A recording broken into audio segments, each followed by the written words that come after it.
நண்பர்களே, ஆடுகள் உங்களை வரவேற்கிறது. தூத்துக்குடி மாவட்டம் எட்டயபுரம் ஆட்டு சந்தையை பார்ப்போம். பக்ரீத்துக்கு முன்னாடி முதல் சந்தை. நம்ம தேனி மாவட்டம் ஆண்டிப்பேட்டிலேருந்து சிவராஜ், தேனி தங்கப்பெருமாள், தருமபுரியிலேருந்து கோபிநாத், ஒரு 4-5 பேர் தருமபுரியிலேருந்து வந்திருந்தாங்க. அப்புறம் ஆண்டனி, மானூர் ஆண்டனி ஒரு 3 வாரமாக வந்து நம்மகிட்ட குட்டி வாங்க முடியல. இதுக்கு முன்னாடி உள்ள குட்டி அவருக்கு தான் முடிச்சு கொடுத்துருந்தோம். அது கடைசி நீங்கள் பார்ப்பீங்க. சந்தை நிலவரம் எப்படின்னு பார்த்தீங்கன்னா, எக்கச்சக்கமான வண்டி குமிஞ்சிருச்சு. நைட்டு எங்கேயுமே கால் நகலக்கூட முடியல. ஏன்னா வண்டியில் வர்றதுக்கு அதிக காரணம் என்னென்னா, ஒவ்வொரு கடை 50 கிலோ 60 கிலோ கடாக்கும் 2 குட்டிகளுக்கும் இப்போ ஒவ்வொரு வண்டியை கொண்டு வந்தாங்க. ஏன்னா பெரிய கடாவில் 2 விவசாயி வளர்த்ததெல்லாம் ஒரு 2 கடாக்காண்டி பெரிய வண்டியும் கொண்டு வந்திருப்பாங்க. அந்த அடிப்படையில் எக்கச்சக்கமாக வந்துருச்சு. மதுரை சந்துரு அவரும் வந்திருந்தார். நம்ம கிளாஸில் இதில் அட்டன் பண்ணவங்க, நம்ம கிளாஸ் அட்டன் பண்ணவங்களும் வந்திருந்தாங்க. நம்ம பெரும்பாலும் வந்து கிளாஸ் அட்டன் பண்ணவங்கள உடனே குட்டி வாங்கி கொடுக்க மாட்டோம்னு தான் சொல்லியிருந்தோம். நீங்கள் ஃபுல் எக்ஸ்பீரியன்ஸ் வர வரைக்கும் நம்ம வாங்கி கொடுக்க மாட்டோம், ஃபுல்லாக எல்லாம் ரெடி பண்ணிக்கோங்க அப்படின்னு சொல்லிடுறேன். அந்த இதில் ஒரு இதில் சந்து மட்டும் வந்திருந்தார். இதுதான் நம்ம சிவராஜுக்கு முடிச்சிருந்தோம். தேனி மாவட்டம் ஆண்டிப்பட்டி சிவராஜுக்கு. இதுவும் நம்ம செல்வம் மாமாட்டையும் முடிச்சு கொடுத்துருந்தோம். அதே மாதிரி தங்கப்பெருமாள் தேனியில், அதாவது இந்த சிவராஜுக்கு பக்கத்துலேயே அவர் ஊர் தான் 5 கிலோமீட்ரு. அவரும் நல்லவேளை தற்செயலாக வந்தார். அவர் பஸ்ஸு பிடிச்சி எங்கேயோ ரூட்டு மாதிரி போயிட்டார். அதனால் வரும்போது நம்மகிட்ட ரூட்டு கேட்டுவாங்க. இது நம்ம சிவராஜ் முடிச்சு தான் சைடில் இந்த இவர் தான் ரொம்ப தங்கமான மனுஷன். அதான் நீங்கள் ஆடுகளத்து மேலே நம்பிக்கை வைங்க, உங்களுக்கு கண்டிப்பாக நம்ம நல்லது தான் செய்வோம். இந்த குட்டி வந்து கிட்டத்தட்ட 14 சொச்சம் தான் 14 முடிஞ்சு 14,200. இது வந்து எப்படின்னா, நம்ம ஒரு 13,500க்கு தான் எதிர்பார்த்தோம். வந்து விலையை அதிக வச்சுட்டு போயிட்டாங்க சப்ஸ்கிரைபர்.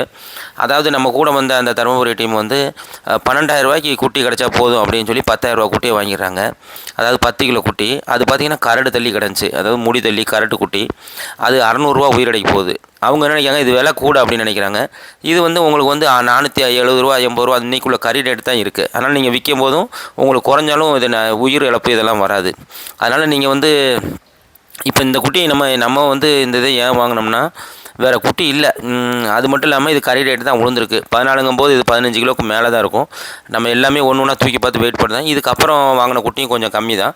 கிட்டத்தட்ட ஒரு 80 குட்டி சிவராஜுக்கும், அது போக தங்கப்பெருமாளுக்கு ஒரு 30 குட்டி ஒரே வண்டியில் தேனி மாடு. இதுவும் இவருக்கு சிவராஜ் பிடிச்சி தான். எல்லாமே நல்ல ரெட்டை குறுக்கு தான், எல்லாம் ஒரிஜினல் மயிலம்பாடி தான். எல்லாம் 15 கிலோ குட்டியும் கிடக்கு. சின்ன குட்டிங்கிறது எதுவுமே இல்லை, எல்லாமே நல்லா நீட்டு போக்கான குட்டி தான். நம்ம சந்தை ஆரம்பிக்கும் போதே ஸ்டார்டிங்கில் வாங்கி கொடுத்துட்டோம். அதே மாதிரி நிறைய பேருக்கு வாங்கி கொடுத்தோம். அது சொல்கிறதுக்கு நேரம் இல்லை. இது நம்ம பக்ரீத்துக்கு வந்த குட்டி எல்லாமே இது நம்ம தீனதயாளன் அவரோட குட்டி தான். சும்மா சிங்கம் மாதிரி தாவி பறஞ்சு தங்கமலை பாருங்கள். பக்ரீத்து குட்டியை வளர்த்து விற்கிறதெல்லாம் ரொம்ப கஷ்டம். அதனால் நம்ம சப்ஸ்கிரைபர் நம்ம நல்லபடியாக செய்கிறாங்க, அதை நம்ம வாங்கி விற்கிறோம். தங்கமலை அதுக்கு நம்ம குட்டிக்கு இற வைக்க தான் போராடிட்டு இருக்காங்க. வயசானவங்க தான் பார்க்குறாங்க, நம்ம கூட 2 பேர் இருக்கிறாங்க. நீங்கள் பக்ரீத்து குட்டியை இந்த மாதிரி 40 கிலோ தரம் தான் எல்லாம் விரும்புகிறாங்க. 40 கிலோ உயிரடைக்கிற குட்டியை வந்து 24 கிலோ இருக்கும். நீங்கள் வந்து கறிக்கு 1000 ரூபா எலும்பு கறி கிட்டோம்னா 24,000 ரூபாய்க்கு நீங்கள் கொடுக்கலாம். அதாவது கறி எடை ஒன்றும் உயிர் எடை இல்லை, கறி எடை. நம்ம அதிகப்படியாக 24 இதில் தோரணைக்கு ஒரு 1000 ரூபா கூட்டி 25 விற்கலாம். அதுக்கு மேலே நம்ம விற்கணும்னு நினச்சா சில பேர் பிடிச்சி தான் வாங்கிட்டு போவாங்க. அதாவது ஒவ்வொரு பண்ணையிலையும் வந்து வாங்குவாங்க. நம்ம பண்ணையில் ஒன்று ஒன்றா பார்த்து விற்கிறது ரொம்ப சிரமம். நம்ம ஆயிரக்கணக்கான குட்டியை ஒன்று ஒன்றா, சில குட்டிகள்லாம் மொத்தமாக 50 100 விற்றுருக்கோம். சில குட்டிகளில் நிறையா குட்டிகளை ஒன்று ஒன்றா விற்றுருக்கோம், ஃபேன்சியான குட்டிகள். சந்தையில் பார்த்திங்கன்னா பெரிய பெரிய கிடா, அதாவது எப்படின்னா ஆட்டில் பல்லு போட்டதுக்கு பார்த்திங்கன்னா அதை பூரா கொண்டு வந்துட்டாங்க. விவசாய வளர்த்து கொண்டு வந்துட்டாங்க. சந்தையில் வந்து வாங்குறதுக்கு உண்மையிலே ரொம்ப கஷ்டமாக இருந்துச்சு. பெரிய பெரிய கிடாவெல்லாம் விற்காம தான் இருந்துச்சு. எந்த அளவுக்குன்னு சொன்னால், ஒரு 60 கிலோ பல்லு போட்ட கிடாவெல்லாம் 23,000 தான் ஒருத்தர் வாங்கிட்டு போனார். சந்தையில் தம்பி காளி, நம்ம கூட கேமராமேனு பழைய நம்ம தம்பி முருகன், நமதுல முருகன் வந்து இந்த பாத யாத்திரை போனார். அதுக்கப்புறம் வந்து நமது வளம் நம்ம கட்சியிலையும் இருந்தார். அவர் எல்லாம் பாடுபட்டு பாவம், அவருக்கு உடம்பு அந்த இடுப்பு பிரச்சனை, அதனால் அவர் வர முடியல. தம்பி காளி தான் வந்தான், வீடியோகிராஃபரு. இந்த குட்டி நம்ம சிவராஜுக்கு தான் முடிச்சு கொடுத்துருந்தோம். எல்லாம் அருமையான குட்டி தான். குட்டியை வந்து நம்ம நல்லா இருந்தால் மட்டும் தான் வாங்குவோம். அது மட்டும் இல்லாமல் ரொம்ப கரட்டு குட்டி, 10 கிலோ குட்டி, 9 கிலோ குட்டி அது மாதிரிலாம் யாருக்குமே வாங்கி தர மாட்டோம்.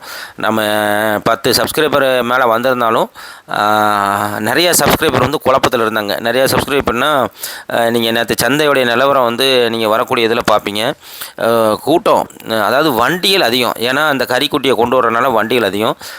கறிக்குட்டி நீங்கள் அந்த இது பக்ரீத்து குட்டி பார்த்தீங்கன்னா கொம்பு தோரணம் எல்லாமே நல்லாயிருக்கு. ஆனால் பல்லு போட்டிருக்கு. இப்போ மக்கள்லாம் கொஞ்சம் விவரமாயிட்டாங்க. அதாவது பெரிய குட்டியை அறுத்தா அந்த கறி வந்து ரொம்ப வேகிறது கஷ்டமாக இருக்கும்.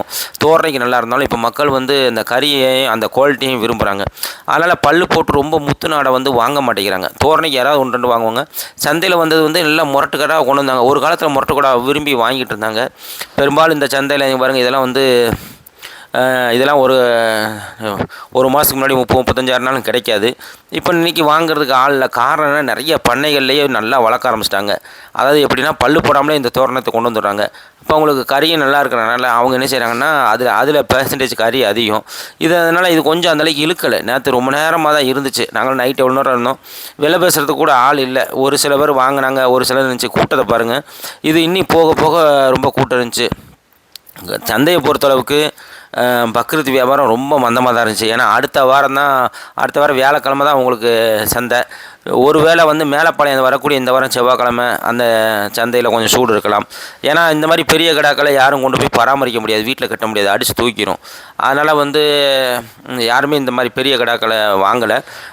அடுத்த வருஷம் பக்ரீத்துக்கு வளர்க்குற மாதிரி ஒரு சின்ன தரம்லாம் கொண்டு வந்துருந்தாங்க. அதுவும் அந்தளவுக்கு இழுப்பு இல்லை. எல்லாமே வந்து இப்போ வந்து என்னென்னா எல்லா பண்ணையிலையும் இன்னும் பக்ரீத்து கடை இருக்குது.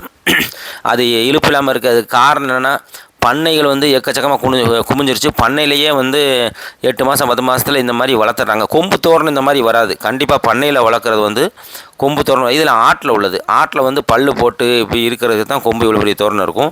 பண்ணையில் வளர்ந்தது வந்து கொம்பு தோரணம் ஓரளவுக்கு தான் இருக்கும். ஆனால் வந்து பல்லு போடாததாக இருக்கும். மக்கள் வந்து அது விரும்பி சாப்பிடுவாங்க. இது வந்து நெல்லூர் ஜுடிப்புன்னு சொல்லுவாங்க. அந்த ரகத்தை சேர்ந்தது. இது எப்படி 8ஆவது சேர்ந்து வந்து தெரில. இது வந்து 75,000 சொல்லி 65,000 சொல்லி 65 சொல்லி கடைசி 60 தரேன்னு ஒத்துட்டாங்க சம்சாரி. இன்னொரு பக்ரீத்துக்கு தான் வாங்க வந்தவர் இன்னும் கொஞ்சம் குறைச்சி கட்டார். எனக்கு 60 கொடுத்தா தான் கட்டுப்படி ஆமார். ஆனால் இது வந்து சராசரியாக ஒரு குட்டி வந்து 60-65 கிலோ இருக்கும். நல்ல நீட்டு போக்கு. ஒரிஜினல் நெல்லூர் ஜுடிப்பி தான். நல்லா இருந்துச்சு. அது உங்களுக்கு வீடியோவில் தெரியாது. நல்ல நீட்டு போக்கு, நல்ல ஹைட்டு. நம்ம இடுப்புக்கு மேலே தான் இருந்துச்சு. விலை தீராமலே இருந்துச்சு. ஒரு குட்டி 30,000 ஜோடி 60,000 வரைக்கும் இறங்கி வந்துட்டாங்க.